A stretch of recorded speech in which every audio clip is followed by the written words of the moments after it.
What's up, guys? Welcome to Knockers on the Bottom. I'm your host, Jay Mill. Jay Miller, if you like. So let's get into it. So today, it's game day. Happy that we're here.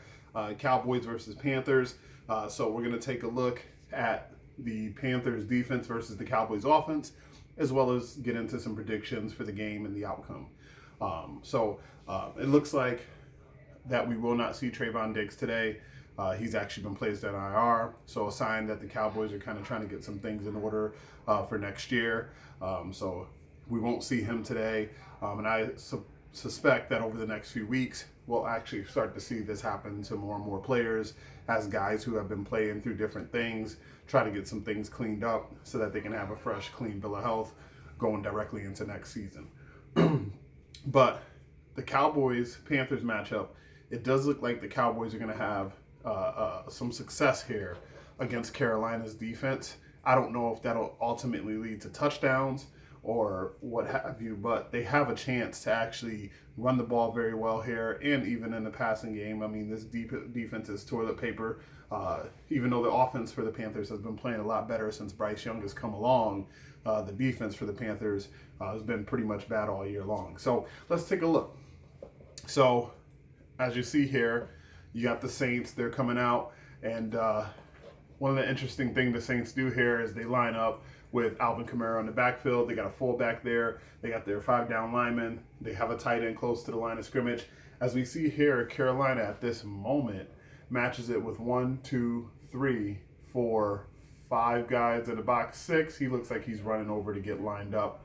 But they go light in the box, right? They got the 2 linebackers, and they're pretty much playing coverage, even though the Saints have both a fullback and a tight end in the game. The Panthers don't do a good job of necessarily matching that. So let's take a look and see what happens. So on the snap of the play, boom, before the guy can even get set, so he's running over there to get set. So already miscommunication. Ball is snapped.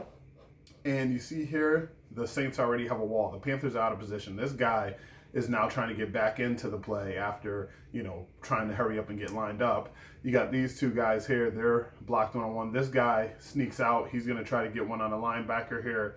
And then you got this guy sealed off on top of having a fullback coming around the edge and on top of having a pulling guard coming around the edge. So very good design run play, and looks like it's going to give the Panthers trouble. Boom, boom.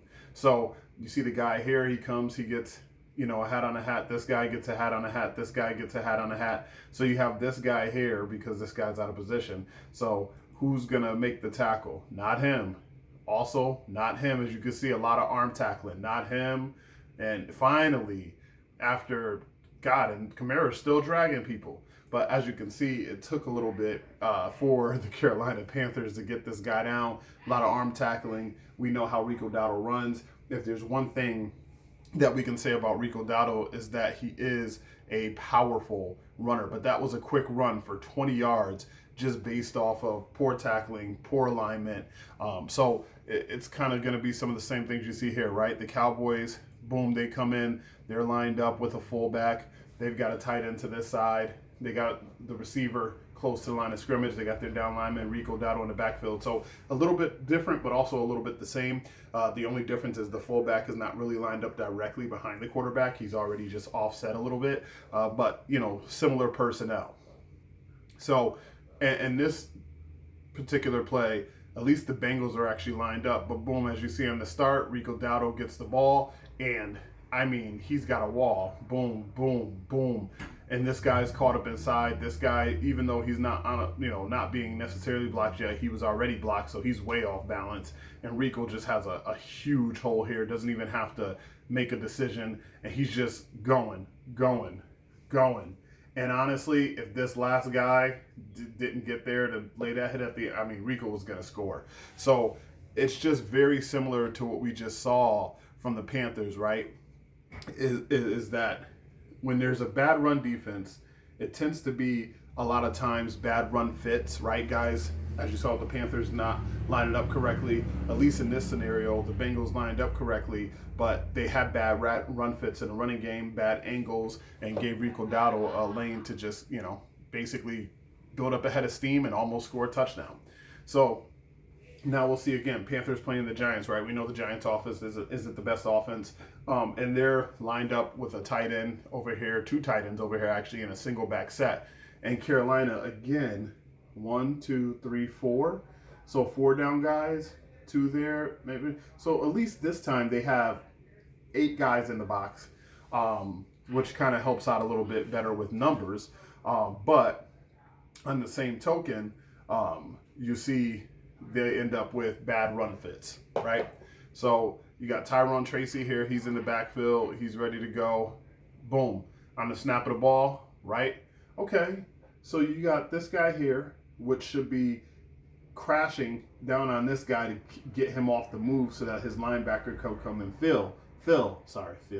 And then you got this guy here chasing up the outside shoulder. So, you want the running back here to kind of cut back right into your lineman or your linebacker if you're playing the proper technique. Let's see what happens. So now it looks like Tracy's about to choose this hole, but as soon as he does, he gets a nice block here by his lineman. And now this guy's more engaged, block. So now we're seeing this is setting up to be a disaster for Carolina. All right, so both of these guys get blocked into each other. Nobody really gets a hand on the running back, so now he's able to cut back across the line of scrimmage. And now you have this guy here is the only guy that has a chance to make a play. What does he do? He haphazardly, he just threw his arm out there, dude. That's all he wasn't interested in hitting this guy at all. Watch what this guy does. He just, boom, puts his arm out there. And from there on, the play is gone now. Now it's over. Right? Tyrone Tracy's got a little bit of speed. He's not the fastest guy. Very comparable to Rico Dowdle. If that's the kind of tackling we're going to get, it's going to be field day for the Cowboys. So here we go with the Cowboys doing their version. Now, this one, it's similar to the last formation we watched. Fullback offset, tight end over to that side. Wide receiver lined up split, tight split. And the Giants match it 1, 2, 3, 4, 5, 6, 7, 8. So they match it with 8 guys in the box. That's the same thing we just saw Carolina do. But as we know, with the Giants having a poor tackling defense, Carolina have a poor tackling defense, you get to see some similar things. Cowboys toss to the outside. Nobody's here filling the lane. Number 5, I don't know what he was doing. I think he was actually kind of like just prepared to I don't know. He got blocked a little bit, but he just stops. These guys over pursue, which allows the linemen, even if they don't have perfect blocks, just to get out on them. This is what we talk about when we've been talking about a lot this season, which is get the guys on the move, because you don't have to block perfectly. You just have to create lanes for your runners so that they can choose.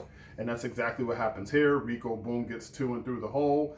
Boom, this guy, he's sort of interested in tackling, but he doesn't bring him down. And then the other guy comes, and now Rico's down to the ground after 18 yards. It's just, we're going to see a lot of this today. The weather's supposed to be bad. The only problem could be if, we fumble. And one of the other things I was looking into when watching the Carolina Panthers was seeing how they did defensively in the red zone, right? So here they are playing the Chiefs. They're in the red zone in the game.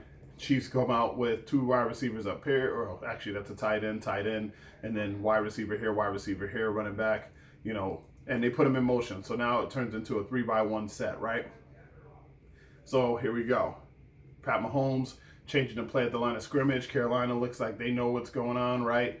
But I know the Chiefs are in a bunch set, but these guys are really tight together, right? They're really tight together. This is going to already create some confusion just by the way the defensive backs are lined up. So, and they all stay there, right? It's so weird. They all stay there. So on the snap of the play, boom, they bring a little bit of pressure. But right now, the Chiefs have picked up the pressure. And because those guys were lined up, it creates just a gigantic, the quarterback does not have to throw accurate at all. All he has to do is just put it somewhere in here, and nobody's going to get the guy. And that's exactly what he does. He just, boom. Okay, so Pat Mahomes had multiple options.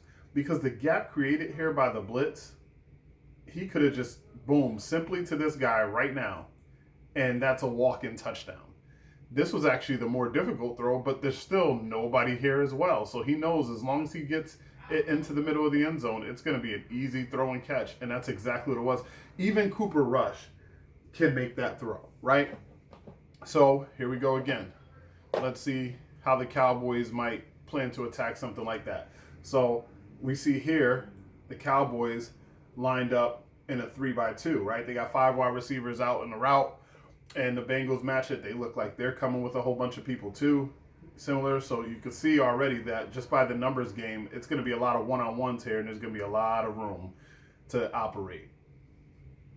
Oh, and he's showing he's coming up too. So now it's even worse because, you have the tight end here, right?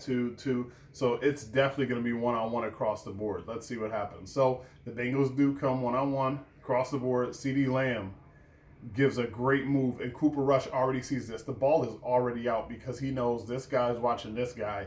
As long as I throw it somewhere in this general area, CeeDee Lamb's not even looking for the ball yet, and it is out.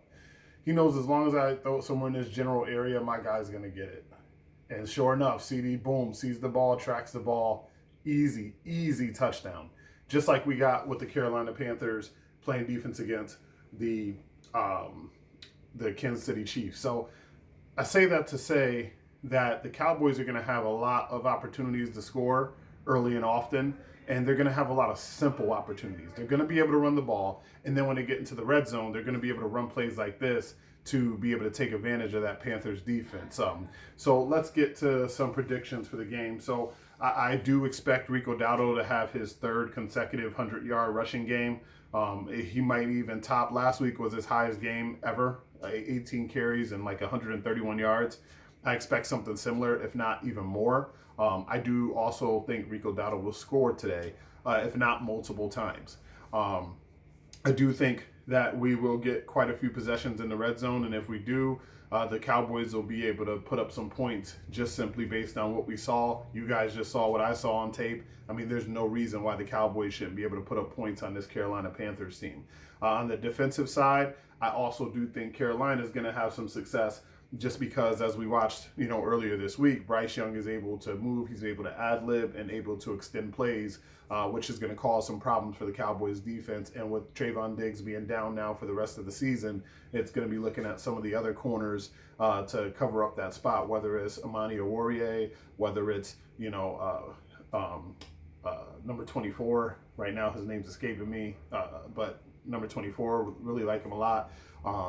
Or whether or not it's going to be somebody else that they call up from the practice squad. Maybe the dude who was getting beat like a drum earlier in the season gets a chance again, the one that they traded for from Minnesota. Who knows? But I think all in all, I still think the Cowboys are going to have enough to edge out the Panthers in this game. So if I'm picking, I pick Cowboys 24, Panthers 20. I think it'll be a close game. I know that doesn't sound like a crazy high-scoring game, but with how poor the Cowboys offense has played this season, that'll actually be one of their higher-scoring games. So 24-20, Rico Dowdle is the player of the game, and the Cowboys get another win, their 6th win of the season, and then we just see what happens, from here on out. But thank you guys so much for tuning in. That's all I got for you guys. Hit the like button, hit the subscribe button. You can follow me on Twitter at JMillerIYL. That's Jmiller if you like. You can also hit me up at knockersonthebottom@outlook.com. Again, knockersonthebottom@outlook.com. You can hit me at knockersonthebottom@gmail.com. You can leave comments below. If there's anything that you want me to cover specifically or any questions that you have, I'll take them here. I'll take them via Twitter. I'll take them via email, put it into a mailbag, make it a formal segment. But thank you guys so much for tuning in. We're up to 35 subscribers right now, so we're trying to get to 50 so I can give away some Cowboy-centric gear. So please hit the like button, hit the subscribe button. But thank you so much for tuning in. Until next time, I'm your host, J Mill if you like. This has been Knockers on the Bottom. Peace.